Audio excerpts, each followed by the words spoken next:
নমস্কার, দেখছেন ডিজিটাল খবরিলাল বাংলা। আমি সহেলি। বিগত 2 মাস বাংলাদেশের ইতিহাসে স্মরণীয় হয়ে থাকবে। বাংলাদেশের রাজপথে কোটা বিরোধী আন্দোলনের ছাত্রদের নামতে দেখা গেছিল। বাংলাদেশের প্রতিটি রাজপথ আন্দোলন মিছিলে ভরে গিয়েছিল। বাংলাদেশের অলিগলি থেকে ছাত্র আন্দোলনকারীদের মুখ থেকে ভেসে এসেছিল সেই চেনা পরিচিত বাংলাদেশের জাতীয় সঙ্গীতের সুর, আমার সোনার বাংলা। দ্বিজেন্দ্র গীতি, ধনধান্যে পুষ্প ভরা, এমনকি নজরুল গীতি, কারারই লৌহ কপাট। আন্দোলনের অংশ হিসেবে তারা এই দেশাত্মবোধক গানগুলিকেই বেছে নিয়েছিলেন। তবে ঘটনাটা শুরু হয়, সেই গন্ডগোলটা শুরু হয় সোমবার দুপুরের পর থেকে। সোমবার দুপুরে আবারও আন্দোলনকারীরা রাস্তায় নামে। বাংলাদেশের রাজপথে আন্দোলন চলাকালীনই বাংলাদেশের প্রাক্তন প্রধানমন্ত্রী শেখ হাসিনা পদত্যাগ করেন প্রধানমন্ত্রী পদ থেকে এবং দেশ ছেড়েছেন।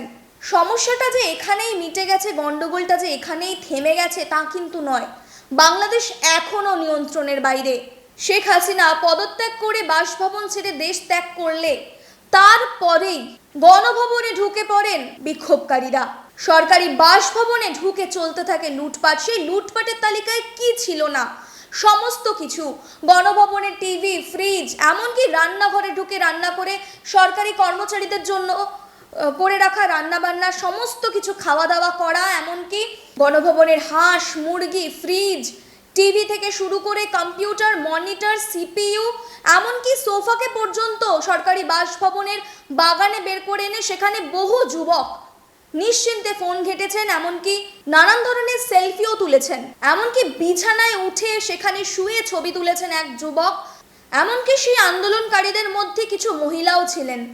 তারা আলমারি খুলে নিজের পছন্দের শাড়ি বের করে সেগুলিকেও ছবি তুলে সোশ্যাল মিডিয়াতে পোস্ট করেছেন। তারা কাঁধে, পিঠে, রিকশায় চেপে এই সমস্ত জিনিসপত্র নিয়ে চলছে। একজনের পক্ষে জিনিস না টেনে নিয়ে যাওয়া সম্ভব হলে 2-3 মিলে একসঙ্গে জোটবদ্ধভাবে জিনিসপত্র নিচ্ছেন। সরকারি বাসভবনের চিত্রটাই তারা বদলে দিয়েছেন। এ যেন এক বেনজির চিত্র। তবে শুধুমাত্র কি ঘটনাটা এইটুকুই?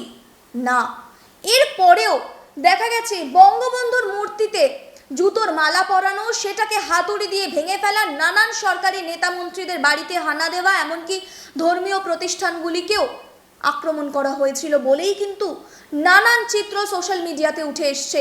সমাজ মাধ্যমে ভাইরাল হওয়া এই সমস্ত ছবি মনে করিয়ে দিচ্ছে ঠিক এরকমই এক ঘটনার কথা, এক পড়শি দেশের কথা, যেখানেও এই একই ঘটনাটা ঘটেছিল, এই একই চিত্র ভেসে এসেছিল। যার জন্য যেতে হবে কিছুটা ফ্ল্যাশব্যাকে। 2022 সালের 7ই জুলাই অর্থনৈতিক সংকটে বিধ্বস্ত শ্রীলঙ্কার রাজধানী কলম্বোয় প্রেসিডেন্ট এবং প্রধানমন্ত্রীর বাসভবন দখল করে নিয়েছিল বিক্ষোভকারীরা। তারাও প্রধানমন্ত্রীর বাসভবনে ঢুকে সুইমিং পুলে সাঁতার কেটেছিল, শয্যায় গা এলিয়ে দিয়েছিল। আরও 1 বছর পিছিয়ে গেলে মনে পড়বে আফগানিস্তানের কথা। তালিবান সেনাবাহিনীরা যখন 11 কিলোমিটার দূরে ছিল কাবুলের থেকে, তখনই আফগান প্রেসিডেন্ট পলাতক হয়েছিলেন, দেশ ছেড়ে চলে গিয়েছিলেন। তারপরেই আগ্নেয়াস্ত্র হাতে নিয়ে কাজু কিশমিশ খেতে দেখা গেছিল সেই প্রেসিডেন্টের বাসভবনে তালিবান সেনাবাহিনীকে। তবে বাংলাদেশে এই যে আন্দোলন, এই যে লুটপাটের চিত্র, তাই জন্যই নতুন কিছু নয়।